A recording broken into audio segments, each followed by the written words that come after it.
Even after the slap, Chris Rock made a joke out of the slap. The whole audience was laughing.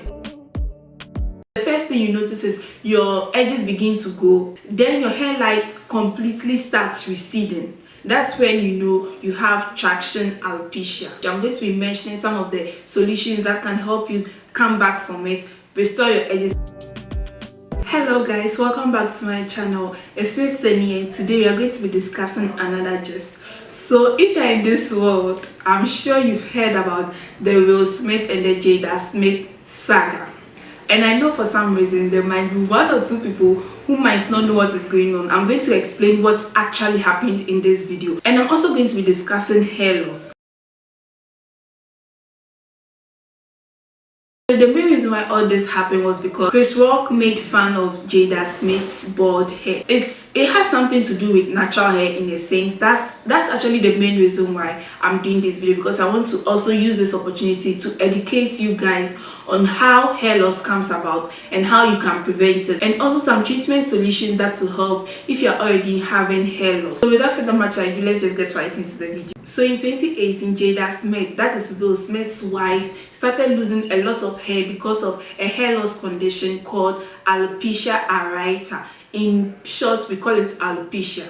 And being a woman with a lot of natural hair when she was young, it became a very sensitive topic for her. Even we ourselves, when we shed a lot of hair, we are getting a lot of breakage. We get worried, okay? So imagine somebody losing all the hair on her head.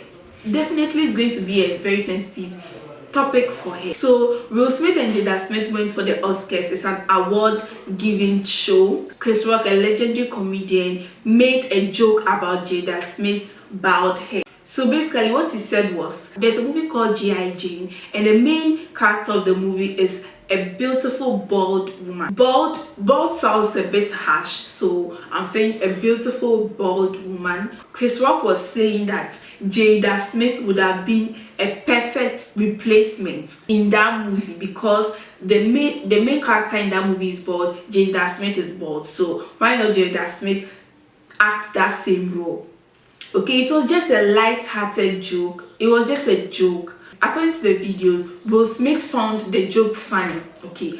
But when the cameras turned to Jada Smith, she didn't find the joke funny at all. You could even see from her facial expression that she didn't find the joke very funny. And we can understand, because a lot of people have been making fun about her hair. A lot of people have been insensitive about her losing her hair, okay? And it's a very sensitive topic for her. So of course she didn't find the joke very funny. When Will Smith realized Jada Smith didn't really like the joke, he stood up to defend his wife. He walked up to the stage and slapped Chris Rock. At first, when I saw the video, I was like, are these people joking with this? It feels like a comedy skit, because Chris Rock's his demeanor after the slap was, he wasn't annoying, he wasn't angry, he wasn't pissed. He just made another joke out of the slap. So I was like, if he was serious, he should have at least reacted, but he didn't react, and that was very professional of his part. What made people come to the realization that this is a very serious thing? Because even after the slap, Chris Rock made a joke out of the slap. The whole audience was laughing. Okay, the whole audience was just laughing. Everybody was just like lights. It just feels like a comedy skit.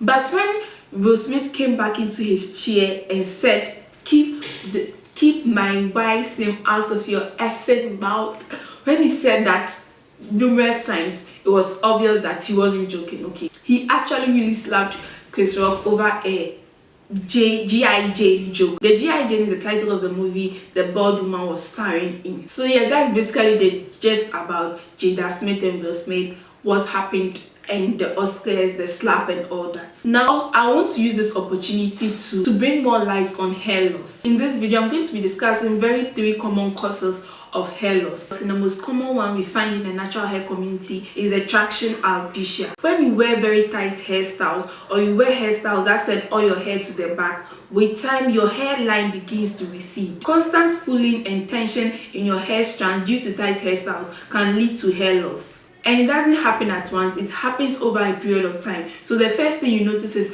your edges begin to go, okay? You begin to lose edges, then your hairline completely starts receding. That's when you know you have traction alopecia. If you do not have traction alopecia, the best thing to do to stay off its path is getting hairstyles that do not put a lot of tension on your natural hair. But if you already have traction alopecia, I'm going to be mentioning some of the solutions that can help you come back from it, restore your edges in a few minutes. I'm going to be mentioning some of the solutions that can help. The last cause of hair loss I would like to talk about is stress hormone imbalance. And with this, I'm sure a lot of us have experienced it. Certain months when you feel more stressed and you get to detangle your hair or wash your hair, you find out that you lose more hair than necessary. That is called hair loss due to stress. The stress hormone called cortisol moves your hair follicles into a phase called resting phase.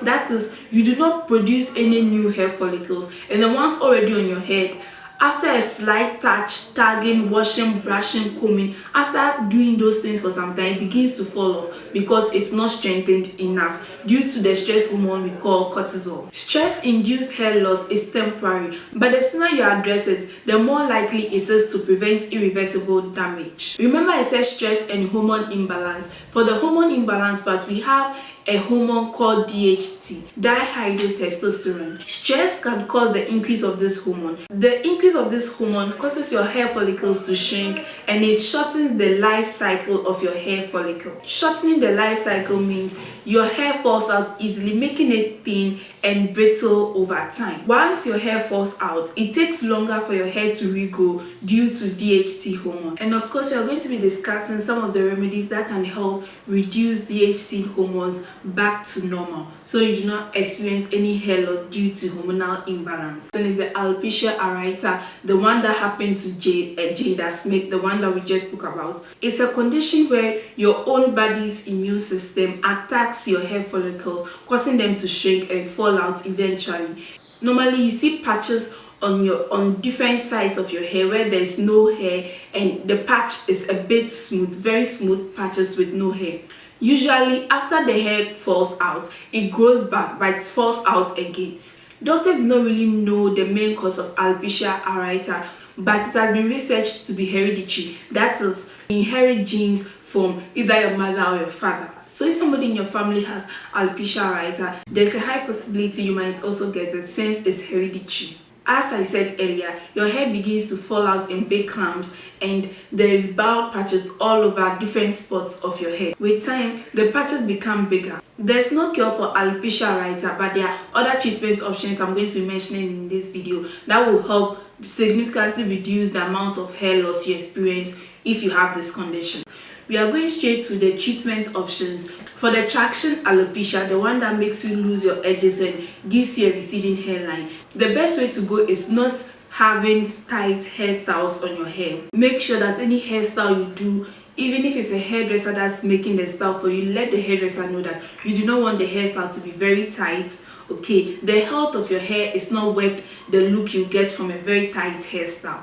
Okay, the health of your hair is what's most important. Let the hairdresser know that you don't want the hairstyle very tightly. And if you're the type of person that likes to do very sleek ponytails, sleek tight ponytails to the back, that's not a very good idea if you want to prevent traction alopecia. You could have sleek hairstyles like once in a while, but it shouldn't be like very usual, and it shouldn't be the norm. That's what I'm basically trying to say. We naturals, when we want to part our hair, we part it in the middle. Okay, you work on this section, you work on this section, but it's good to also switch up your patterns from time to time.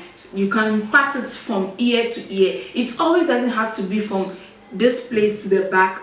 You can part it from ear to ear too. It helps prevent any kind of hair loss that might arise from constant parting at one side of your hair. For the stress-induced hair loss, try to cut down on anything that is causing you a lot of stress. If it is work-related stress, try to de-stress by exercising, doing things you love like your hobbies, reading, watching Netflix, chilling. There are all ways to de-stress, and it helps prevent any stress-induced hair loss. For the main one, the alopecia areata, the best thing to do is to go see a skin doctor, a skin specialist. We call them the dermatologists. They are the ones that will have a closer look at the patch and prescribe the right medication for you. It differs from person to person. That's why you need to go see a dermatologist to help you with the right prescription. Over-the-counter medications like the minoxidil, I'm sure you've heard of minoxidil. It's an over-the-counter medication that's applied topically to reduce hair loss. We have it in the spray form, in the cream form, in the foam form,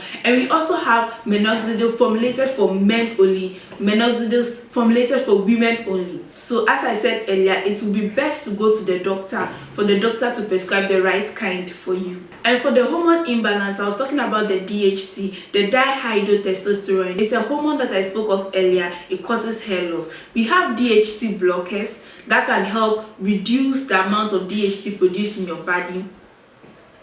The most common one we know of is the green tea. You can drink green tea, you can apply the green tea on your scalp, and the one that's most famous for blocking DHT is the onion juice. I have a video on my channel on how to make onion juice. I'm going to leave that video in the description box below. You can check it out. If you're experiencing hair loss or you feel like you're shedding more hair than usual, the onion juice will be one of the best recipes I can recommend for you to try out. It has helped me, it has helped my friends. I'm sure it's definitely going to help you too. The last but not the least treatment option I'm going to be talking about is general healthy habits that will help reduce hair loss. The first one is taking vitamins, the vitamin C's from your fruits and vegetables, drinking enough water, exercising, avoiding too much sedentary lifestyle, like every day at one place, you're not moving. That one too is not very good for you, your well-being, and even your natural hair. We've come to the end of this video. I'm just going to highlight what we spoke about. We spoke about 3 main causes of hair loss. That's the alopecia areata, the stress-induced hair loss, and the traction alopecia. And we talked about the treatment options too. If you learned from this video, please be sure to give me a thumbs up. Share to your friends, your families, your aunties, your sisters, your moms, anyone you know that might be suffering with hair loss. Share to them. They could learn 1 or 2 things from this video. And that's it for this video. Thanks so much for watching. Like if you have not yet liked, subscribe if you're not yet subscribed, and this is Semi. Thanks so much for watching, and I'm out.